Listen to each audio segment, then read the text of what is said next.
कि कोई संकट में हो, किसी को कोई सहायता की आवश्यकता हो और बढ़ चढ़ के हिस्सेदारी लेते हैं। और यही कारण है कि एमपी भी रहे, मिनिस्टर भी रहे, राज्य मंत्री भी रहे, एक्साइज में रहे, उद्योग में रहे, सहकारिता में रहे और लगातार 7वां बार एमएलए है। सर, संसद में जाने के लिए कहीं न कहीं किस्मत साथ नहीं देता है। कई बार चुनाव हार चुके हैं। इस बार आपको क्या लग रहा है तेजस्वी यादव हार जीत जनता के हाथ में है और जनता इस बार जहानाबाद में, पिछले बार भी हार 1700 वोट से लोकसभा में हार क्या कहिएगा इसको, बैड लक कह सकते हैं। हार क्या है, जहां लाखों लाख का खेल हो वहां 1700 वोट का क्या महत्व है। बिहार में मोदी सरकार काम कर रहा है क्या?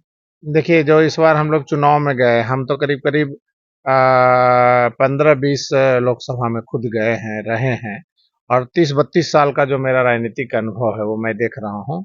माननीय प्रधानमंत्री जी का इस बार 14 के बजाय 19 के बजाय 2024 में कुछ भी नहीं, वो आए गया में भी चले गए, उसके बाद कोई सब साइलेंट मोड पर। उसके दो कारण दिख रहे हैं। एक कारण महत्वपूर्ण यह है कि एक ही बात को, कैसेट को कई साल तक बजाना, एक ही आवाज को बार बार दोहराना, एक ही खाना को रोज रोज खाना, एक ही कपड़ा को रोज रोज पहनना, जस्ट लाइक एक ही बात को बार बार बोलना, हिंदू मुसलमान और जय श्री राम और भगवान के नाम पर राजनीति, मंदिर मस्जिद के नाम पर बातें, ये सब सही है। हम कोई पार्टी में हो या हम निर्दलीय हों या हम लोग भी राजनीति में इतना दिन से राजनीति कर रहे हैं, स्थानीय स्तर से लेकर उच्च स्तरीय, लेकिन हमारा सुबह उठते हैं तो बाथरूम जाते हैं, पानी पीते हैं, दिनचर्या का काम है, फिर नाश्ता पानी होता है, नहाता है आदमी, पूजा पाठ करता है, फिर आदमी दोपहर में खाना खाता है, फिर शाम में खाना खाता है। तो ये दिन दिन का प्रक्रिया है और क्रियाकर्म है। लेकिन सवाल उसमें ये उठता है कि सबसे पहले पेट, उसके बाद जो है लोक समाज, दुनिया, संसार, फिर सर को ढकने के लिए कपड़ा, अपना छत को ढकने के लिए सर को छत होना चाहिए और भोजन बनाने के लिए कई प्रक्रियाएं हैं, भोजन, भात, कपड़ा, मकान के लिए। इस सब चीज का कोई बात ही नहीं होती। रही बात पूजा पाठ का, तो हम बगैर पूजा किए हुए 300 दिन देश में रहें या विदेश में रहें, 300 दिन पूजा किए बगैर खाना कभी भी नमक नहीं खाते हैं, बचपन से याद में। छुतका में हो गया तो अलग बात है, बहुत बीमार पड़ जाए, नहाने योग्य नहीं है, मंदिर में ऊपर छत पर नहीं जाने लोग, है वो अलग बात है। कोई कठिनाई ऐसी उत्पन्न है तो बात दूसरी है, असमर्थता हो, एकदम विवशता हो, तो इसमें किसी पार्टी का कहने, कोई नेता की जरूरत नहीं है। इससे आस्था पर ठेस पहुंचेगा। अगर मान लिया जाए कि हम राजनीतिक पर अगर भगवान को बहुत दिन खड़ा करेंगे, जैसा मेरा अपना व्यक्तिगत सोच, तो सुनते हैं कि, देखते हैं कि फलाने पार्टी के लोग जो है सो ऐसे कर रहे हैं, तो फलाने नेता ऐसे कर रहे हैं, तो फलाने नेता ऐसे कर रहे हैं, तो भैया इससे हमारा हिंदू धर्म जो है या सनातन, वो मजबूत हो रहा है कि कमजोर हो रहा है, बताइए। अगर सच बोलना गुनाह है तो समझिए बगावत है। अगर 100 को अभी हिंदू हैं कहीं पर, 1000 है, 1 लाख है, 1 करोड़ है, अनेक करोड़ है, ठीक है, तो ये सब लोग एक स्वर में कोई बात कह रहे हैं, सनातन को मान रहे हैं, धर्म पर विचार कर रहे हैं, तो हम मजबूत हैं। और ज्यादा मजबूत करने की जरूरत है तो और बढ़िया से कीजिए। लेकिन दल और पार्टी के नाम पर 1000 इधर निकल गए, 2000 दूसरे पार्टी में चले गए, 5000 दूसरे पार्टी से, जिसको जितना क्षमता है, तो हम कमजोर हो रहे हैं कि मजबूत हो रहे हैं? ये तो बढ़ते जा रहे हैं आपस में ही।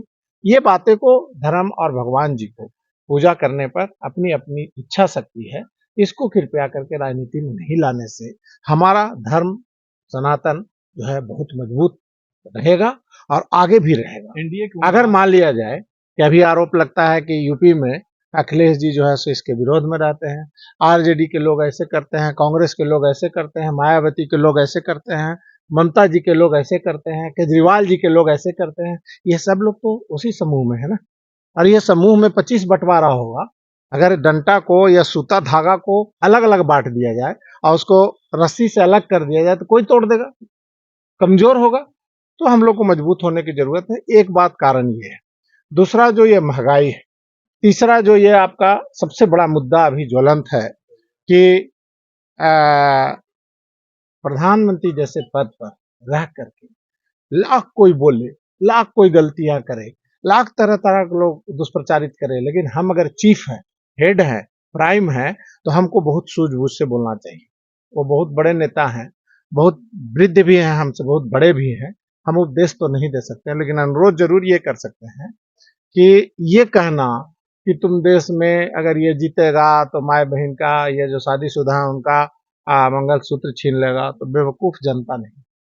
अगर वो कहते हैं कोरोना में कि ताली बजाओ इससे कोविड ठीक हो जाएगा, मोबाइल का लाइट जलाओ इससे कोविड पर काबू पा लोगे, तो जनता इस चीज को समझ रही है कि एक चीज को ये जुमला है, इस पर सत्यता नहीं है। कितना दिन हम गार्जियन घर का अगर हैं तो हम आपको लोक लिहाज से बोले, आप नहीं बोलिए छोटा भाई है या हमारा बेटा है या भतीजा है, लेकिन आप समझते सब हैं। इसका मतलब चुप रहने का मतलब ये नहीं कि आप नहीं समझ। अब एक और बात है कि 2 भैंस है तो एक भैंस तुमको लेके चल जाएगा। हो सकता है कि ज्यादा लोग पर ये समाज पर कहना चाहते हो, मे भी, अब उनकी सोच है।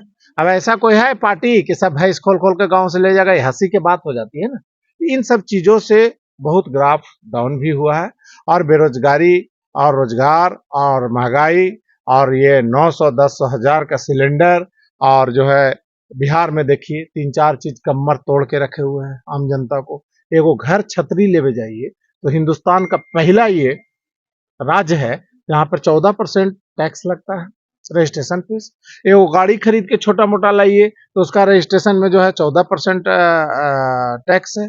28 से 30% गाड़ी में 2% सरचार्ज, 28% जीएसटी है। 100 में 30 रुपया वहीं लग जाता है। ये सब चीज कमर जो तोड़ रहा है देश को आगे बढ़ने में, समाज को आगे बढ़ने में रोक रहा है। तो देश के लोग जागरूक हो गए, सब, हर समाज में, हर जाति, हर धर्म में। तो बहुत दिन ये चलने वाला नहीं है, हर लोग इजी चाहता है। बीजेपी के 400 पार जो हवा है, हवा में आरजेडी कहाँ दिख है? आप लोग अपने आप को भैया जी देखिए, 400 पार का सवाल जो है 545 सीट है। अब मुख्यमंत्री जी कहते हैं कि हम 5004, स्लिप हो गया, चलिए कोई बात नहीं, टंग स्लिप होता ही है, हमसे भी हो सकता है, किसी से भी हो सकता है। लेकिन आप बताइए कि 129 सीट है साउथ में, उसमें लगभग सारे सर्वे, जितना रिपोर्ट, ये हम लोग को जितना जानकारी है, 108 से 10 सीट जो है मिनिमम महागठबंधन के लोगों को आ रहा है। ठीक है, तो 545 में 110 तो यही सॉलिड घट गया। महाराष्ट्र का स्थिति ठीक नहीं है, इसलिए ठीक नहीं है कि वो खिचड़ी की तरह सब पार्टी अलग अलग बट गया, एक बार में तोड़ के यहाँ, कल तक यहाँ, परसों तक यहाँ, नेता बदलते गए, जनता तो वहीं के हैं, वो कितना बदलते रहे इधर से उधर, बार बार चोला तो बदल नहीं सकते हैं, अच्छा भी नहीं लगता। तो वहां पर स्थिति बहुत दयनीय है एनडीए का। और 48 सीट में हमको लगता है, जितना हम लोग को सर्वे या जानकारी है वहां के लोगों से जो संपर्क है, 28 से 30 सीट मिनिमम। ऐसे हम भगवान तो नहीं है, लेकिन निश्चित तौर पर आना चाहिए। 33 को वो घटेगा जो पहले से था। सुन लीजिए आपका प्रश्न का उत्तर। तीसरा, आपका बिहार में अच्छा खासा सीट महागठबंधन के पक्ष में आ रहा है, मैक्सिमम सीट पर फाइट है, भयंकर रूप से नेक टू नेक लड़ाई है।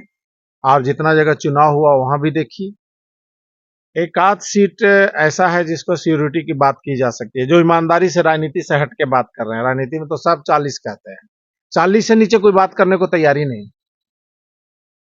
तो ये बातें तो बिल्कुल निराधार है, सच भी बोलना चाहिए इंसान को। तो यहाँ भी उनका करीब करीब 20 से 25 सीट डाउन हो जाएगा। और राजस्थान में भी सीट अच्छा खासा डाउन हो रहा है एनडीए का। तो ये सब सीट तो आपका जो पहले से था उसी में डाउन हो रहा है, तो बढ़ोतरी कहाँ से हो रहा है जो 400 हो जाएगा? सवाल ये खड़ा है, जो सच्चाई है। एनडीए के उम्मीदवार जो है अपनी उपलब्धि नहीं गिनाते हैं, सिर्फ मोदी। सवाल देखिए, बहुत मुखौटा लगा के बहुत दिन तक आप जिंदा नहीं रह सकते। अगर मोहन श्रीवास्तव का नाम लेके आप जिंदा रहना चाहें, खाना रहे चाहेंगे, मांगना चाहेंगे, तो उनके परिवार, उनके निकटवर्ती, उनके संदेह 1 दिन 2 दिन 4 दिन तक तो आपका चला देगा, आजीवन कोई नहीं चला सकता। तो कैंडिडेट में दम अगर नहीं होगा तो बहुत दिन उन्हें देखिए, उसके कई नतीजे हैं। आप सामने देखिए कैंडिडेट, चाहे वो जहानाबाद हो, चाहे वो गया में हो, चाहे वो खगड़िया में हो, चाहे वो पूर्णिया में हो, चाहे वो कटिहार में हो, कई सीटों पर जिसका अपना कोई वजूद नहीं है। देखिए, आज चुनाव जो होगा, एमपी एमएलए आम जनताओं से भी मेरी अनुरोध ये है, आज चुनाव होगा और पीएम एक दिन के लिए सभा में आवेंगे, 1 घंटा आधा घंटा चले जाएंगे, फिर पीएम दोबारा आवेंगे कि नहीं आवेंगे, बड़े नेता आवेंगे कि नहीं, इसकी कोई गारंटी नहीं। लेकिन एमपी और एमएलए को चुनाव जीत करके जनता का सेवा करके यहीं रहना है।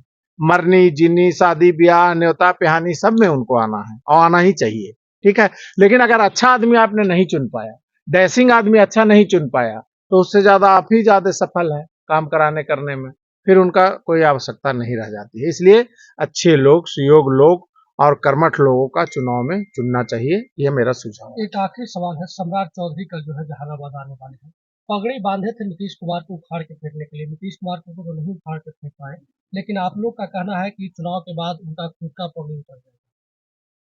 सवाल ये है कि पगड़ी बांधे फिर पगड़ी वो खोले नहीं, और कब खुल जाएगा और क्यों नहीं वो बांधे, ये सब बात तो वही बात हो जाएगा जो लोग कर रहे हैं। मुद्दे पर बात होना चाहिए। पगड़ी खोले कि नहीं, शर्ट पैंट किस तरह का सिलाएंगे, कुर्ता पजामा कितना लंबा होगा, इसकी जरूरत नहीं है, वो तो व्यक्तिगत बातें हैं।